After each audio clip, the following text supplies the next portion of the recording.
ये रोज़ कौन मर जाता है। मैं टूटे चांद को सुबह तक गवा बैठी हूँ। उस रात का कोई काला फूल खिलेगा। मैं अनगिनत आंखों से टूट गिरी हूँ।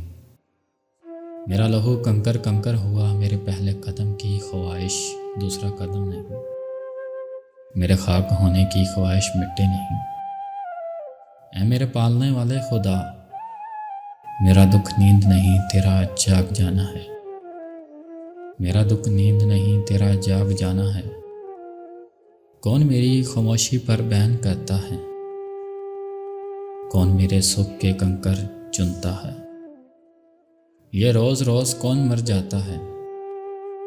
जाग अपाहिज बच्चों के रब कि मेरी आंखें जवान हुई। नियत की आस्तीन पर रात फनकारती है। वक़्त की सिलाहों पर इंसानों के चिराग जलाए जाते। मैं अपने लहू से अपने जज्बे चुनती तो मेरे हाथ जल जाते।